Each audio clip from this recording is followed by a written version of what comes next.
I met Kamaal Thomas this past March at our 50th anniversary in Hong Kong. And when we first met for about the first 15 minutes, I didn't know he was going to be one of our student speakers. And after 15 minutes, I said, Kamaal, you have such a great story. You should be one of our speakers. He says, I am one of your speakers. Kamaal is currently a senior at UC Davis studying in international relations and Chinese. Before that time, he was an intern as well at UCDC, where he interned at the Department of Homeland Security. He already has a distinguished undergraduate career. He is also a Gates Millennium Scholar, and he is also a fellow at the Princeton Summer Institute. And I actually have already adopted you, Kamaal, in case you didn't know. My own son, a recent UCLA graduate, I wanted always for him to study Chinese, right? And he fell in love with Italian. But he did spend a UCEAP summer abroad in Florence and had, of course, a life-changing experience. Anyway, we're so proud of you, Kamaal. I can't wait for you to tell everyone your story. And I'm keeping tabs on you. You have to promise to, I can't imagine your future 3, 5, 10 years down the line. I'm sure we'll be hearing great things about you. So let's give him a big UCAP welcome.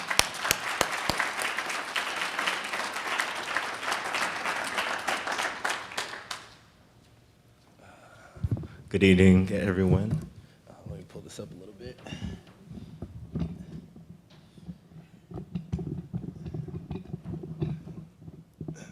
Righty-tighty, right? Good evening, everyone. My name is Kamaal Thomas. Thank you for the introduction, and thank you all for coming here to this lovely event. My first time at the University of California, San Francisco. It's a beautiful campus. But yeah, I'm definitely glad to be here. So coming to UC Davis in 2012, I knew that I really wanted to expand my experience. I grew up in a very, very, very small town called Fontana, California, in Southern California. Not too many people know where it is, but it's directly north of Riverside. Everyone passes by it, but no one knows where it is. But starting at Davis, it was one of my main objectives to make sure to broaden my horizons. And I definitely, stepping foot on campus, definitely wanted to look at all the resources that UC Davis had to offer. And so immediately I was like, okay, where can I go? One of the first things I did was attend an information session, probably around the spring quarter of my freshman year, and it was UCEAP.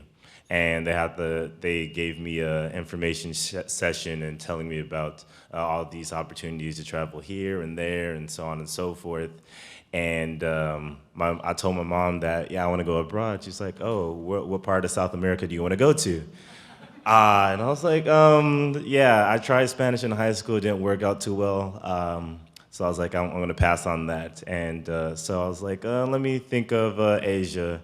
And so sophomore year, I started studying Chinese because it was the one language that I didn't know too many people knew besides Chinese students on the campus. So I was like, let me just be that one American that could speak it a little bit. So I started studying my sophomore year, and it was very tough. It took me a while to figure out that you had to draw the characters and there wasn't a letter for each word, so that was kind of difficult trying to figure out.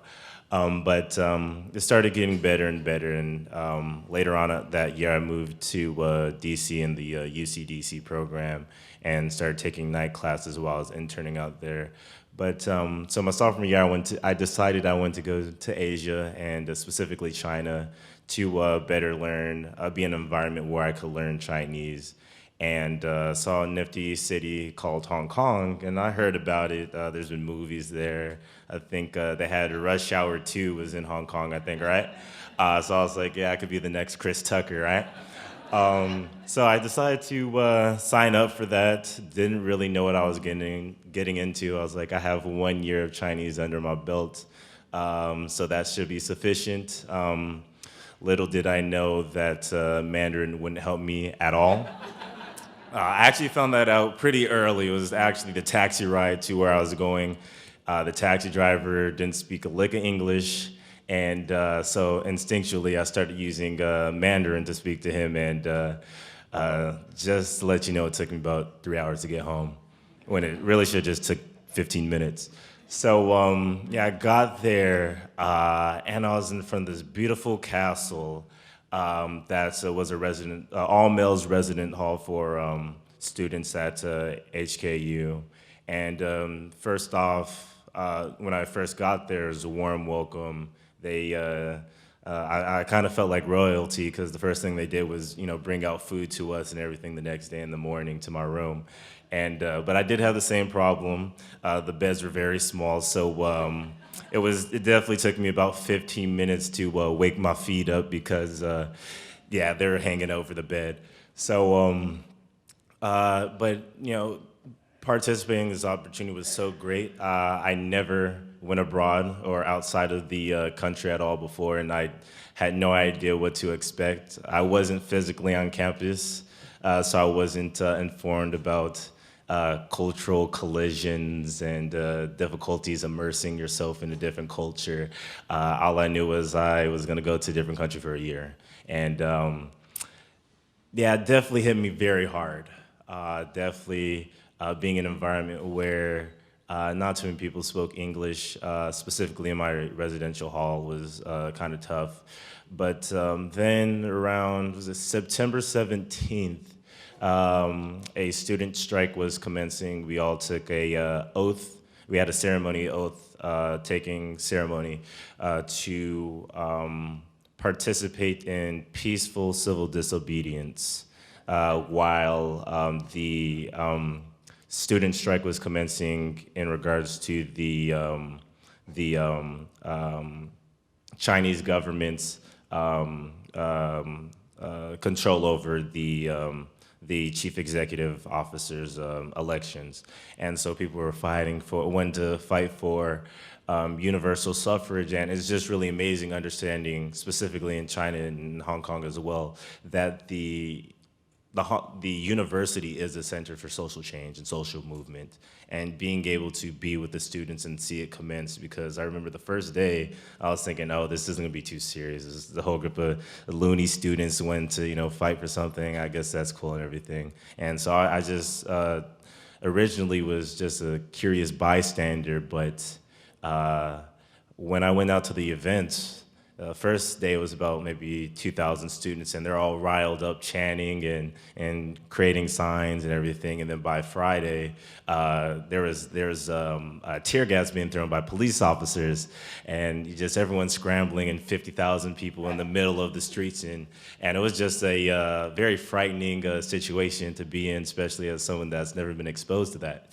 But it was just a great experience being able to witness and be a part of the umbrella revolution that garnered international attention, and just seeing the level of restraint and zealousness that a lot of the students and the well-informed populace that they have out there, and how they've been working towards social change. But it was very tough trying to explain this all to my parents, because they're like, isn't Hong Kong part of China?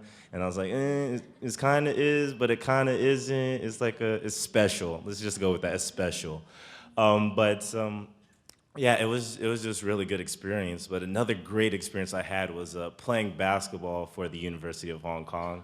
So I was not the tallest one on the team, for all those that probably assume that. But we had opportunities to travel in Taiwan and go eat in the night markets, which everyone should do at least one time in their life. It's great. Food's so cheap in Taipei. It's awesome. But I had opportunity to play against teams in Japan, South Korea, teams in Malaysia, and actually made it to the championship. We lost by 5 points, but I'll skip over that to the next section. Still kind of sad by that. But I'm really thankful for UCAP and what it has done for me. It's really, has given me a eye-opening opportunity to expand my horizons and be able to put myself in an environment that I'm not completely comfortable with, and being able to see how I can, thrive and operate in adverse situations. It's taught me the value of specifically being in Hong Kong has taught me the value of community engagement, because that's definitely something that you get a good feel for there that you may not get so much in the US, and getting and just seeing how hard they work for everything they have.